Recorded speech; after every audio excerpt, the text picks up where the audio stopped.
In 1529, an Ottoman army pitched its tents outside Vienna, the seat of the Habsburgs, and, in many ways, the symbolic heart of Christian Europe. They had covered roughly 1,300 kilometers from Constantinople, crossing the Balkan highlands and the river systems of Eastern Europe, moving from summer into autumn, passing through battlegrounds that had barely gone quiet. Nearly 5 months into the march, they arrived not as a depleted column of stragglers, but as a fully functioning war machine, still capable of laying siege to one of Europe's best-defended cities. Estimates put that force somewhere between 120,000 and 300,000 people. Historians still argue over the exact figure, partly because no other European power of the era could field anything comparable. England's entire population in the 1500s was only around 2.5 million. The Ottomans marched an army equivalent to 5 to 12% of a major nation's total population across more than 1,000 kilometers, and kept it disciplined, supplied, and combat-ready the whole way. The interesting question isn't why the Ottomans were powerful. It's what kind of system made that possible. No sultan, however gifted, could personally direct 300,000 people through hostile terrain. No commander, however skilled, could keep an army that size fed and armed after months on the road. That takes something bigger than any single person. A system. What follows is an attempt to take that system apart, piece by piece, not to celebrate the empire, but to understand one of the most intricate organizational achievements in human history, one that ran for roughly 6 centuries. Every expanding empire eventually runs into the same tension: scale versus control. Governing new territory requires capable people, but capable people are also the ones with the means to betray you. Give someone an army to defend a province, and you've also given them an army to revolt with. Most empires handled this poorly. The typical fix was leaning on local nobility, trading land and titles for loyalty. But that loyalty only holds as long as interests align, and interests shift. The Carolingian Empire fell apart as its counts grew independent. The Mongol realm split into 4 within a generation of Genghis Khan's death, because succession was never stabilized. Chinese dynasties spent centuries fighting off officials who had accumulated too much regional power. The Ottomans built their entire system around avoiding that trap, starting not with weapons or tactics, but with people. How do you produce soldiers and administrators whose loyalty isn't a matter of sentiment, but of structural necessity? The Ottomans didn't just recruit fighters, they built them. The devshirme system, covered elsewhere in detail, functioned like an imperial talent pipeline, and its most famous output was the Janissary Corps. These weren't soldiers in any conventional sense. They were products of a controlled, years-long developmental process that began with boys aged 8 to 18, taken from Christian families across the Balkans, converted to Islam, and trained for years. By the time they emerged, they weren't Bulgarian, Albanian, or Greek anymore. They were Ottoman, with no family land to inherit, no clan to answer to. The barracks was home. The unit was family. The Sultan was the only authority they recognized. That was the design's brilliance. Loyalty wasn't built on devotion, it was built by removing every alternative. A soldier with a wife, children, and property back home carries a quiet internal conflict into every battle. Fight, or survive to go back to them. Janissaries didn't carry that conflict. There was nothing waiting outside the barracks. Fighting was their only reality. At their height in the 1500s, the corps numbered somewhere between 40,000 and 80,000, a paid, standing force, while most European armies were still seasonal militias that dissolved after the harvest. That meant the Ottomans could deploy elite troops year-round, while their rivals scrambled to assemble forces from scratch each campaigning season. But the Janissaries were never the whole story, just one module in a much larger machine. Like Rome's cohort structure, the Ottoman military was built from interchangeable complementary units. The Sipahi were free Turkish cavalry, granted land revenue, tamar, in exchange for service. Mobile forces used for flanking and breaking enemy lines. By the 1500s, the empire could field up to 100,000 of them. The Janissaries formed the disciplined infantry corps, deployed at the decisive moment once the cavalry had created an opening. Azap light infantry probed enemy defenses early in a battle, while Akinci light cavalry scouted and raided ahead of the main force, sometimes weeks in advance. The Top Q artillery corps brought not just cannons, but an entire supporting ecosystem. Engineers, founders, powder specialists, and a tactical doctrine for combining artillery with infantry. And the Navy, Donanma, often overlooked, played a strategic role we'll return to. What mattered wasn't any single piece. It was how they worked together, backed by a logistics system most medieval armies simply didn't have. Wars are rarely lost on the battlefield. They're lost in supply depots and along transport routes. Napoleon and Wellington both understood this centuries later. The Ottomans understood it 400 years earlier. Take that 300,000-strong army marching on Vienna in 1529. A single person needs roughly 1 to 1.5 kilograms of food daily to stay combat ready. For 300,000 people, that's 300 to 450 tons a day, and over 5 months, an estimated 45,000 to 67,000 tons of food and fodder, not counting weapons or equipment. All moved by horse, mule, and ox cart on 16th century roads. The solution was threefold. The Menzelhane network placed supply stations roughly a day's ride apart, 25 to 40 kilometers, along major routes, stocked with food, fodder, and fresh horses, so the army never had to stop and forage. The Nuzul system regulated requisitioning from local populations at fixed prices, rather than allowing outright plunder, a small distinction with huge consequences. Plundered populations flee and hide their grain, taxed populations stay put and keep selling. And a licensed caravan of merchants, the Sarahor, trailed the army selling goods soldiers wanted to buy with their wages, turning the marching force into something like a mobile economy. Together, these systems gave the Ottomans a logistical reach no European army of the time could match. In 1453, the Ottomans didn't just use cannons. For the first time, someone used them correctly.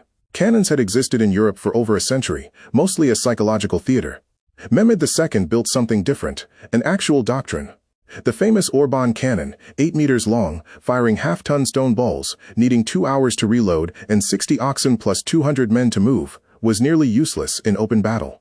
But Mehmed didn't need it for open battle. He needed it to break the 1,000-year-old Theodosian walls. Deployed alongside 14 other heavy cannons and roughly 60 smaller ones, all concentrated on single points of the wall, essentially modern battery tactics, the defenses fell in 53 days. The Ottomans didn't stop innovating after 1453. By the following century, they were arguably the world's most sophisticated artillery users, not due to superior technology alone, but because of how thoroughly it was integrated into tactics. Their engineering ambition extended to geography itself. At the 1453 siege, when the Golden Horn was sealed off by chain, Ottoman crews greased wooden rollers and dragged 70 warships overland across a hill in a single night, catching Byzantine defenders completely off guard by morning. This became a recurring principle: pontoon bridges thrown across rivers, canals dug between seas, plank roads built to move siege cannons. If geography didn't cooperate, the Ottomans engineered around it. An empire spanning 3 continents and bordering the Mediterranean, Black Sea, and Red Sea needed naval control as a matter of economic survival, not just military pride. After the catastrophic 1571 defeat at Lepanto, over 200 ships lost, tens of thousands dead, Europe assumed the empire was finished. Within a year, the Ottomans had built and equipped roughly 250 new warships, nearly replacing the entire fleet, centered on the massive Tersane-i-Amiri shipyard, capable of producing 30 to 50 warships annually. As the wounded Lepanto veteran Cervantes reportedly marveled, the Ottomans didn't just own ships, they owned a shipbuilding system. Lepanto didn't defeat the Ottoman navy, it only proved it could be sunk faster than it could rebuild, and once the fighting paused, the system caught back up. Governing 3 continents required real-time intelligence, and the Ottomans built several channels for it, merchant and diplomatic networks that doubled as intelligence pipelines. The same Menzelhane relay stations used for supply, repurposed for fast courier communication, and most sophisticated of all, reliance on Christian and Jewish minority communities in the Balkans, who were allowed to self-govern in exchange for taxes and loyalty, and who often fed back information via their own religious networks in Western Europe. Winning territory is the easy part. The real challenge is turning it into a renewable resource rather than a drain. The millet system let religious communities, Orthodox, Armenian, Jewish, and others, govern their own internal affairs, avoiding the costly, resistance-generating project of forced assimilation. Millet leaders had a personal stake in keeping their communities compliant, since their own authority depended on it. Meanwhile, the Timar system granted Sipahi warriors the right to use land, not own it. When a Sipahi died, his Timar reverted to the state rather than passing to his heirs, preventing the kind of generational land accumulation that hollowed out royal authority under European feudalism. Every system has a breaking point, and the Ottoman machines came from its own success. Early Janissaries couldn't marry, run businesses, or pass their position to sons, harsh restrictions that were exactly what made their loyalty absolute. Over generations, those restrictions eroded. Marriage was allowed. Sons began entering the court directly, bypassing Dev Shirme altogether. Numbers ballooned, from around 12,000 in 1527 to 51,000 by 1650, and possibly 100,000 to 200,000 by 1800, most of whom had never fought a real battle. The most elite fighting force in the world had become a political lobby, deposing sultans, assassinating grand viziers, blocking modernization that threatened their privileges. When Sultan Mahmud II moved to disband them in 1826, they revolted exactly as expected, and he'd prepared for it. Loyal artillery units surrounded their barracks in Constantinople and opened fire that night, killing an estimated 4,000 to 7,000 Janissaries, with thousands more executed afterward in what became known as the Auspicious Incident. But by then the damage was done. Not because the core still existed, but because 2 centuries of stagnation meant the empire had lost the pace of continuous modernization that rivals like France, Prussia, and Russia had kept up. The technological gap could no longer be closed simply by removing one obstacle. The Ottoman Empire ended in 1922, but the principles behind its war machine still hold lessons. Systems outlast individuals. The Ottomans built training, logistics, and governance structures resilient enough to function even with average people running them, unlike organizations that depend on singular genius. Loyalty engineered through structure beats loyalty hoped for through sentiment. The empire made betrayal structurally disadvantageous rather than relying on patriotism, a principle militaries and corporations still lean on today.